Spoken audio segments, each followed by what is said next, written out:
No, HIAS does not think that our policies right now in the United States are adequately meeting the global refugee crisis.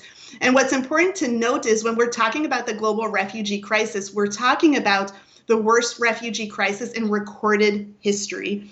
The UN Refugee Agency recently put out their most up-to-date numbers on the number of forcibly displaced people around the world. Right now, there are more than 70 million forcibly displaced people. 25.9 million of them are refugees.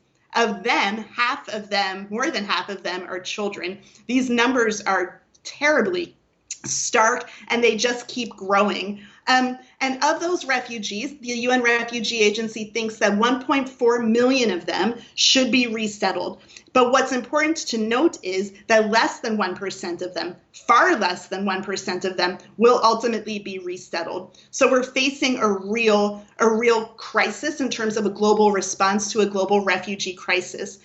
The United States used to be the global refugee resettlement leader. We historically resettled exponentially more refugees than any other refugee resettlement country. But as you know, and as your question indicates, over the last several years, we've really been backsliding. And the numbers speak for themselves. So in federal fiscal year 2018, the refugee admissions target was set by the president, by the administration, at 45,000.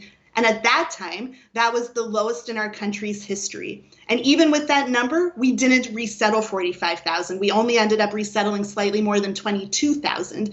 For fiscal year 19, the year in which we are now, the presidential determination, that refugee admissions target, was set at 30,000. So again, another historic low. And it remains to be seen if we'll hit that mark. So far, as of yesterday, we've resettled slightly more than 20,000. So that remains a dubious. It remains doubtful if we'll actually hit that mark.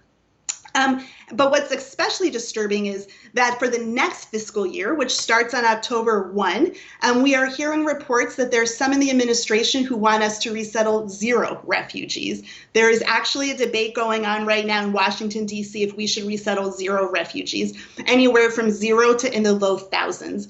So the U.S. refugee resettlement program really is at stake. The future of the program really remains to be seen. So that is a top priority for us, and it's a major concern.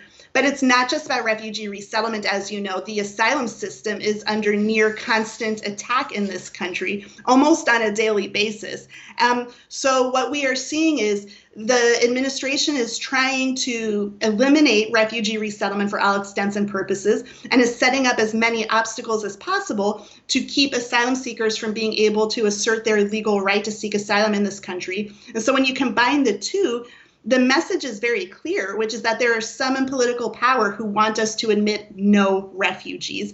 So when the global community looks at us, when they pay attention to what we're doing, and people do pay attention because we were the global leader, they're no longer seeing leadership. They're seeing a country in retreat. And so we're in dark times, but we are doing our best. We're doing our best to make some real changes.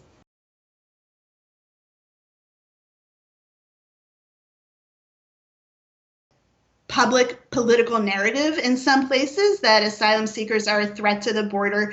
But I think there are a couple things that need to be discussed and a few facts that need to be put out there to refute that fear mongering. The first is that when asylum seekers come to the U.S., they are not doing anything wrong. They have a legal right that is codified in U.S. law and international law to seek asylum, not only at an official port of entry, but between ports of entry too.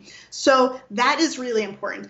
And it is also important to note that even when now asylum seekers are showing up at official ports of entry, doing absolutely everything right, they're being told, quite literally, you cannot come in because our country is full. You need to wait in Mexico.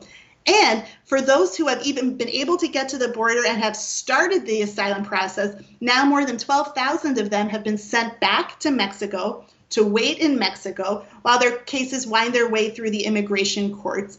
So, and putting them at great personal risk in Mexico in very dangerous conditions, also in violation of U.S. and international law. So I don't think asylum seekers are a security threat, but I can tell you that what is going on now, our policies are certainly a threat to asylum seekers. I should also mention that asylum seekers, there's this sort of myth, I think, that is being perpetuated that our asylum system is just this open door and people can rush in and there are no regulations. Asylum seekers, before being granted asylum, if they are going to be granted asylum, have to go through rigorous security checks. This is not just a free-for-all. They have to go through rigorous security checks to make sure that they are not going to be threats to the United States. And the refugee resettlement program, refugees who come through that program are the most thoroughly vetted people to arrive in the United States. On average, it takes between 18 and 24 months for a refugee to arrive through that program because they are so thoroughly vetted by the Department of Homeland Security, by the FBI, by the Department of State. The list goes on and on and on. So I am frustrated when I hear this narrative about the lack of security to these programs because it's just not based in fact.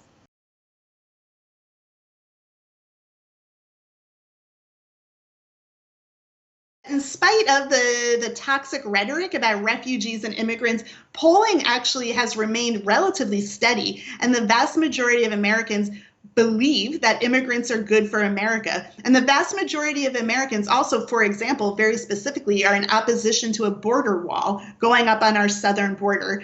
There is a real disconnect between the political rhetoric at the highest levels and what we're seeing at the local community level. What we are seeing is people who are outraged that there aren't more refugees and asylum seekers coming to their communities. What we are seeing are people who are outraged that the same country that welcomed our grandparents and great-grandparents is now turning away children and putting them in cages. And so there is a real disconnect between what some politicians are saying and what the majority of Americans actually believe.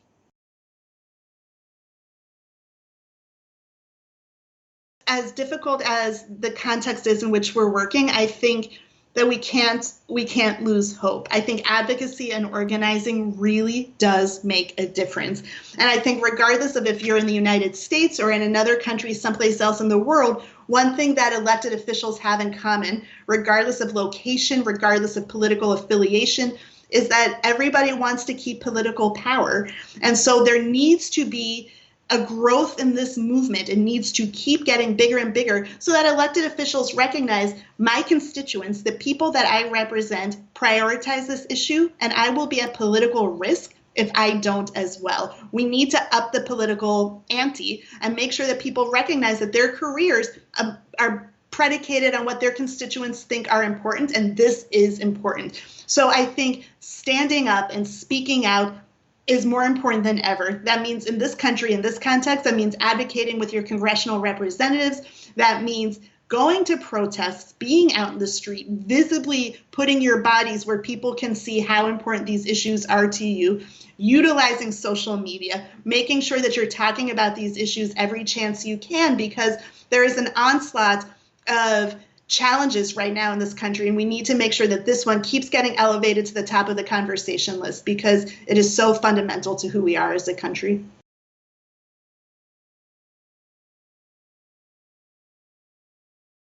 I want to see all of the candidates talking specifically about our asylum program and about refugee resettlement. We haven't really seen that happen yet in a substantive way. And I am hoping that as the campaign goes on, that we will see more of that because these are such important issues. And HIAS will be engaged. We will be part of that process. As the months go on, we are going to be making sure that the candidates have our messaging. They understand what our positions are, where so many of our constituents stand on these issues. And so I think it is a real important opportunity to shine light on these issues. And we hope to see some real outcomes from that. The more that this is talked about in a public way on a big public stage like this, I think the better. What we're observing in the United States isn't just about anti-refugee sentiment or opposition to our asylum program. We're seeing a real conflation of issues. We're seeing the conflation of Islamophobia and anti-Semitism and xenophobia with anti-refugee and anti-immigrant sentiment. And this is happening because when politicians at the highest levels dehumanize immigrants or dehumanize any group, that opens up the space for people to be treated poorly. It is the demonizing language about asylum seekers that in some people's minds make it okay to put children in cages, to put families in cages, to keep people out of this country from being able to legally seek asylum.